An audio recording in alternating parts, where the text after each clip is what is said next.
Muy buenas tardes, bienvenidos a su programa El Momento de la Transformación Digital. El día de hoy vamos a hablar sobre la brecha digital. En Lima podemos nosotros tener todas las tecnologías que hoy día utilizamos, la inteligencia artificial, las billeteras digitales, la parte de las criptomonedas, en fin. Pero ¿qué está pasando en nuestras zonas rurales?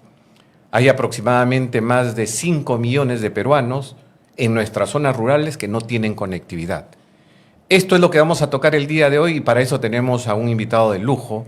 Tenemos al doctor Juan Pacheco Romaní, quien nos acompaña el día de hoy. Estimado Juan, muy buenas tardes. Bienvenidos al Colegio de Ingenieros del Perú. Muchas gracias por la invitación, Osvaldo. Desde AFIN traemos un saludo especial para este gremio profesional. Permítamelo presentar a Juan, al doctor Juan Pacheco Romaní, quien es abogado por la Universidad San Martín de Porres. Cuenta con una maestría en Finanzas y Derecho Corporativo por la Universidad de ESAN. Tiene más de 20 años en la gestión de relaciones institucionales de primer nivel en entidades tanto públicas como privadas. Fue viceministro de Comunicaciones y en la actualidad se desempeña como presidente de la Asociación para el Fomento de la Infraestructura Nacional, AFIN. La primera pregunta, Juan, es ¿qué es AFIN? AFIN es un gremio profesional, es una asociación que agrupa a las principales empresas concesionarias privadas que tienen contrato de concesión con el Estado. Nuestra tarea principal es promover la mejora de la calidad de vida de toda nuestra población, sin exclusión alguna, a través de mejor infraestructura y mejores servicios básicos, ¿no? Considerando que la infraestructura es un medio para mejorar calidad de vida, ¿no? Y lo hablábamos hace un instante, Juan, el rol estratégico de AFIN, ¿no? Porque por un lado ve la parte privada y por el otro lado los organismos reguladores para cada uno de los sectores. Sí, miren, solamente en el sector privado, en aquellos sectores que se ha liberalizado, por ejemplo, el ingreso, desde la década de los 90 tenemos tanto telecomunicaciones como energía, segmentos de transporte. El avance ha sido muy grande. Sin embargo, cuando vemos el avance que quedó en aquellos servicios administrados directamente por el Estado, el avance no ha sido el mismo. Agua y saneamiento, educación, salud. Interesante. Entre otros, ¿no? Entremos a la parte de telecomunicaciones, Juan. Y como lo mencioné al inicio, más de 5 millones de peruanos no tienen conectividad en nuestras zonas rurales. Y esto es aproximadamente más de 30.000 escuelas rurales, las cuales están desconectadas de todo lo que vivimos en las grandes ciudades. Claro. ¿Qué es lo que está pasando? ¿Cuál es el diagnóstico que tienen ustedes? Una precisión importante es que no solamente son las zonas rurales. Además de las 5 millones de personas que según el Ministerio de Transportes y Comunicaciones no acceden a banda ancha, es decir, a transmisión de Internet con gran velocidad, existe las escuelas públicas en el Perú, que son aproximadamente 56.000, solo el 27%, de acuerdo a la data del Ministerio de Educación, tienen acceso a Internet. Entonces, nos parece bastante delicado y grave que en un mundo globalizado tengamos este panorama respecto a la provisión de un servicio tan importante y tan indispensable en la actualidad. ¿Por qué? Porque estamos hablando de generar mayor desigualdad en aquellas personas que no acceden a la Internet. Entonces, tenemos que avanzar en la transformación digital, por supuesto, pero un componente básico es cerrar esa brecha de conectividad. Y eso implica que todos los peruanos, ya sean las zonas periurbanas, las zonas rurales, las zonas no tan rurales, puedan tener conectividad independientemente de donde se encuentren. Y esa es la gran tarea, entiendo, del sector, ¿no? Con la contribución de servir además para la competitividad y la productividad y el conocimiento de todos los demás sectores. Efectivamente. Acá en la ciudad es nuestro día a día, el estar conectado. Este streaming llega a los que están conectados.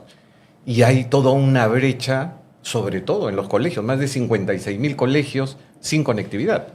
27% de los 56.000. 27% de los 56.000. Mira, interesante ese dato, Juan. Vemos con los años cómo las tarifas en el sector de las telecomunicaciones de los gigabytes a los Claro. megabytes han disminuido, Claro. ¿no? Cerca de un 97%. Claro. ¿Qué se está haciendo? ¿Por qué crees que se debe esta baja y toda exigencia que se le da a los diferentes actores del mundo de las telecomunicaciones? Es una tendencia que no solamente ocurre aquí, ¿no? Es una tendencia regional que, digamos, hay una mayor demanda de ancho de banda, de mayor velocidad, de mayor capacidad, y los precios se están yendo a la baja. Entonces, en el Perú, el EBITDA está por debajo del promedio regional, ¿no? Y el ingreso promedio por usuario también. Entonces, eso representa una limitante en la sostenibilidad de cualquier inversión que pueda ir, por ejemplo, a zonas rurales. Porque, Y justo por ahí iba la pregunta, Juan. Sí. Por un lado, las tarifas han bajado y por otro lado hay la exigencia de poder llegar a las zonas rurales. claro, pero lo que tenemos que hacer es ser lo suficientemente hábiles como país para diseñar los incentivos, promover los incentivos que generen que estas zonas no sean tan, o sea, que sean tan atractivas que puedan la inversión privada y en general la inversión llegar y sostenerse en el tiempo.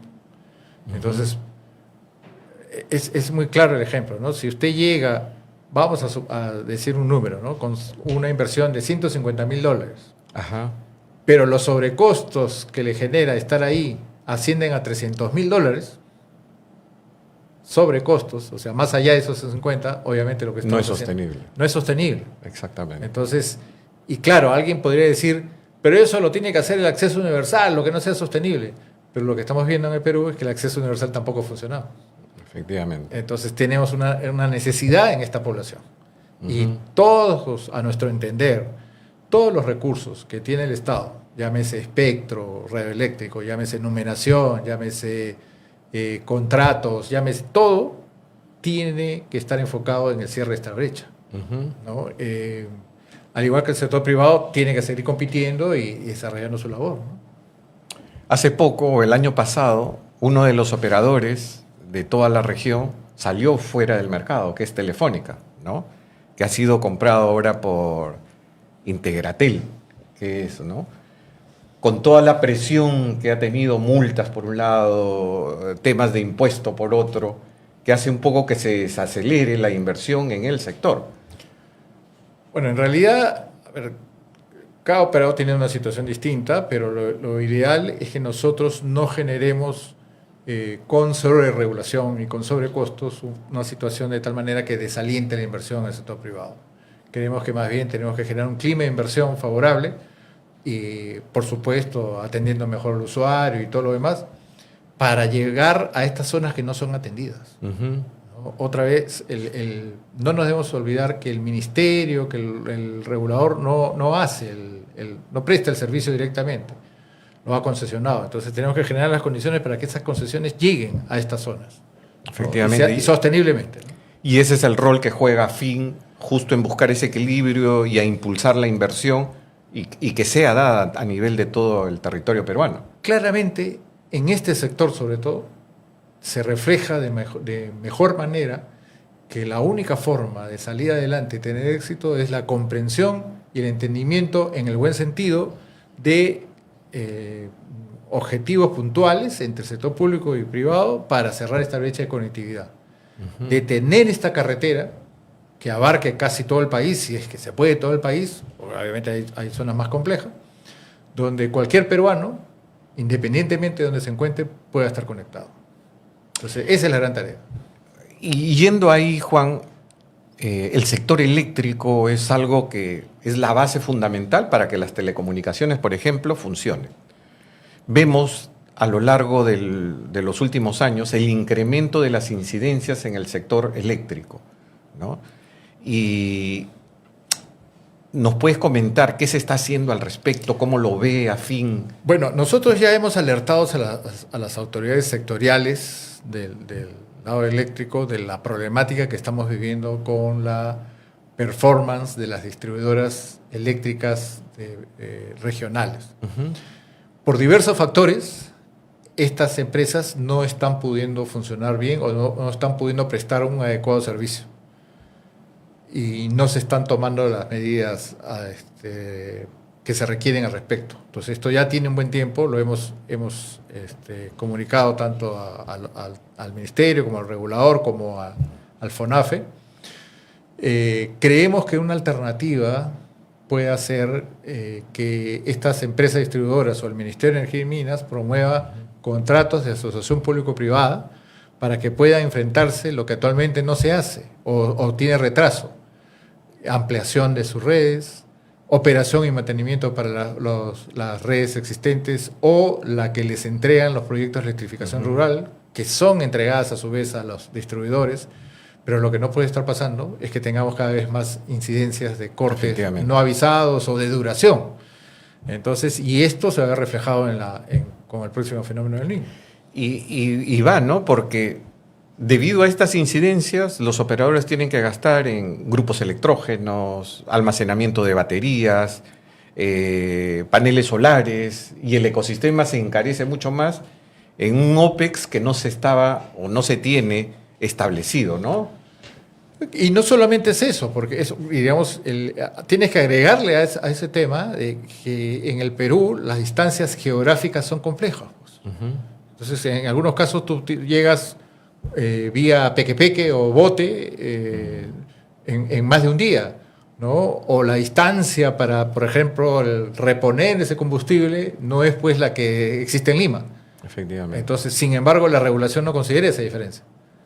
Entonces, aparte de que tenemos que regular o desregular esas zonas, no podemos tener estas incidencias que hacen inviable el servicio en estas ubicaciones. Vayamos un poquito a las trabas tan legales o ambientales que existen en el sector, Juan. El impacto medioambiental está siendo muy riguroso, ¿no? en los últimos años. El colocar una antena se ha vuelto, o una estación base se ha vuelto tan exigente como el de una mina, ¿no? Sí. Entendemos que ha habido una confusión, sobre todo en el Ministerio, porque a lo largo de los años se ha demostrado que las emisiones de las radiaciones no ionizantes de estaciones base del celular no suman más allá del 1% de los límites máximos permisibles establecidos en el Decreto Supremo 038/2003 del MTC, por las diversas mediciones que se han dado. Entonces, si no supera el 1%, que era la principal preocupación en su momento, estoy hablando hace 20 años o más, de las radiaciones, y no se ha demostrado hasta el momento, y vemos que la mayor cantidad de países y ciudades tienen mucha mayor cantidad de estaciones bases instaladas en la ciudad. Es necesario informar a la población, por ejemplo, seguir con campañas educativas. Porque todavía la población cree que una estación base donde hay una antena produce cáncer. ¿No? Por eso hay desinformación, eso digamos, siempre va a existir, y esto es una tarea permanente de la industria y también del ministerio, ¿no? Entonces, en ese sentido, el tema ambiental está pendiente de modificarse para que se precisen algunas cosas donde, digamos, nos fuimos al otro lado, porque la idea más bien es facilitar el despliegue. Efectivamente. ¿No? De fibra óptica, de antenas, de torres, de lo que... O sea, tenemos que desplegar, tenemos que simplificar en todo el Perú. Y es importante precisar para los que nos escuchan. Una red celular tiene que instalarse, las antenas tienen que instalarse donde la red y su diseño lo requiere, por su característica.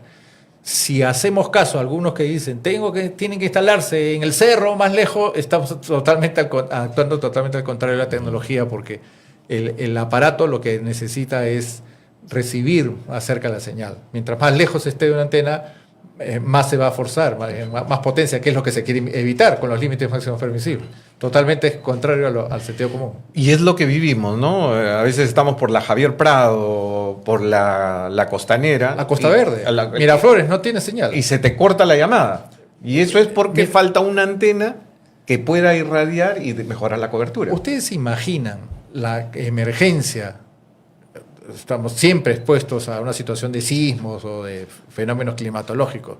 Una emergencia en la Costa Verde, donde no hay cobertura porque no se deja o no se permite instalar una antena, ¿qué va a pasar con las personas que están no solamente en la parte de la playa, sino el tránsito? Efectivamente. ¿No? ¿Cómo vas a atender la emergencia? ¿No? Entonces, tenemos que cambiar ese sentido, porque lo que no podemos hacer es dejar desprotegida a nuestra población. Y creo que hoy has lanzado un mensaje interesante, Juan, para toda la audiencia que nos sigue, que las antenas, por todo el rigor que se sigue, son radiaciones no ionizantes, Claro. ¿no? Que Es ese decir, creo que que es no- el factor clave, porque un factor ionizante es aquel que te altera una molécula, un Una átomo. célula. Una no ionizante no lo hace, Así es.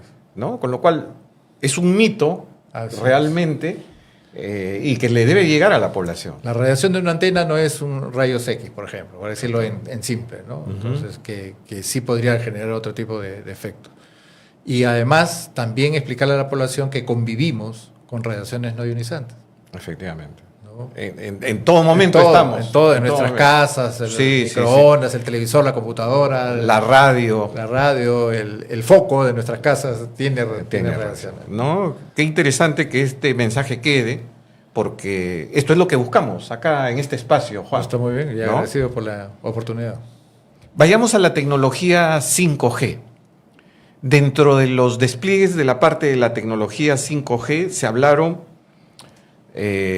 sobre una serie de facilidades, los slicing, en las Claro. cuales uno podría comunicarse con diferentes capas de red, Claro. ¿no? Aquellos que quieren menor latencia, mayor velocidad, menor velocidad, Así es. ¿no? ¿Qué es lo que está pasando? Todavía no vemos un despliegue masivo de las redes 5G, Juan. Bueno, son dos temas ahí, ¿no? Primero, que nuestra regulación, pues, es una regulación analógica, por decirlo de una manera. Entonces tenemos una ley de neutralidad tecnológica donde se entiende que el operador no debería ver lo que pasa por la red. Pero ante el avance de la tecnología, lo que podemos ver es que en la actualidad tú puedes diferenciar. No es lo mismo el servicio de un puerto que el servicio de un banco que el servicio de un hospital. Claro. Entonces eso te permitiría diseñar, para decirlo en términos muy simples, permítame diseñar modelos diferentes de servicio para cada cliente. Entonces la regulación tiene que adaptarse a eso, tiene que permitir eso. Por supuesto, respetando el derecho del usuario y todo lo demás. Pero tienes que adaptarte a la modernidad, ¿no? Una de las cosas que es bastante... Permite hacer un comentario anecdótico. A veces yo he visto que la regulación en general de las normas de telecomunicaciones como que se han visto como un paradigma intocable. En otros sectores no pasa eso. Se mezclan temas, se buscan soluciones más creativas. Efectivamente. ¿No? Entonces, y no estamos paralizados porque una letra de hace 20 años nos paraliza. Entonces, la invocación es que, digamos, acojamos el mundo digital a la velocidad que se está presentando, ¿no? Es imposible regular todo porque la tecnología cambia al día siguiente, ¿no? Eso es, tenemos que ser más bien una plataforma que facilite y que te intervenga cuando sea necesario, pero que pueda este tipo de slicing o digamos, prestación diferenciada, en el caso del 5G, puede ser abiertamente permitido. Por ejemplo, hay dentro del segmento que fue adjudicado Sí. a través del MTC a los operadores, quedó un espectro de 100 MHz. Y hay un sector de la minería que lo quiere utilizar para eficientizar la operatividad para zonas mineras o parte de agricultura, donde saben que las empresas de telecomunicaciones no van a llegar. Y están solicitando que esos 100 MHz que estén puedan ser utilizados de esa manera. Mira, ahí vuelvo al comentario principal, ¿no? Si la tarea principal, si el objetivo principal del Perú es llevar conectividad de banda ancha o conectividad de, digamos, de tecnología avanzada a esas 5 millones de personas que no lo tienen, entonces los únicos recursos que tiene el Estado para hacerlo son el espectro eléctrico, la numeración, los contratos y la asignación de bandas. Entonces, si esa asignación de este espectro si este dividendo, por decirlo de alguna manera, no sigue ese mismo objetivo, entonces estamos en un problema del país, ¿no? Entonces, el objetivo es que no solamente esa minera, sino toda su área de influencia, todas esas comunidades tengan conectividad. Entonces, esto va más allá de un tema que es propio, obviamente, y es natural que lo planteen así, pero creo que el objetivo del país es que toda esa zona tengan conectividad, tengan, además de los otros servicios básicos, por supuesto. Interesante, interesante, Juan. Nos va ganando el tiempo. ¿Qué mensaje podrías trasladarnos a toda nuestra audiencia? Hoy día has dejado mensajes potentes, Juan. Sinceramente, en su momento, por ejemplo, el MTC sacó más antenas es vida, más antenas es comunicación, sacó spots, y que lo hicieron por un determinado momento y luego lo han abandonado, ¿no? Y en la población ese rechazo, que quieren instalar una estación base, colocar mayor cantidad de antenas, y los vecinos salen y dicen no. ¿No? Es perjudicial para el salud. A ver, es un trabajo permanente, ¿no? Recuerden que el despliegue de infraestructura en general pues tiene sus particularidades. Entonces, como mensaje principal a la población es que no tengan temor, pueden pedir las mediciones respectivas, no supere el 1% de los límites máximos permisibles. Y lo que se trata es de informarse, de tener la información a la mano. El rechazo per se, lo único que va a hacer es que cuando alguna persona quiere llamar al serenazgo porque es asaltado, porque tenga algún problema de seguridad ciudadana, no tenga señal. Y lo peor es eso, porque cuando se trata de vida, se trata de seguridad, podemos comprometer temas de vida. También decirles un tema importante a la ciudadanía. Todas las municipalidades que prestan el servicio de serenazgo, o la mayor parte de ellas, para no generalizar, usan tecnologías inalámbricas a través de antenas para su servicio privado. Y lo pueden comprobar en las estaciones, en las torres que tienen instaladas en las municipalidades. Es cierto, es otra frecuencia, es otra característica, pero igual es espectro radioeléctrico, es frecuencia, es tecnología inalámbrica. Entonces, ¿alguien podría estar de acuerdo en que los serenazgos no tengan radios o walkie-talkies o teléfonos para comunicarse? Para comunicarse. ¿Ya? Entonces, estaríamos yendo contra nosotros mismos. ¿Ya? Entonces, quizás nos falta explicar un poco más, de comentar más y volver a estas campañas que se hacían con el MTC, ¿no? Estimado Juan, muchas gracias a nombre del Colegio de Ingenieros, del capítulo de Ingeniería Electrónica, por habernos acompañado el día de hoy. Muchas gracias por la invitación.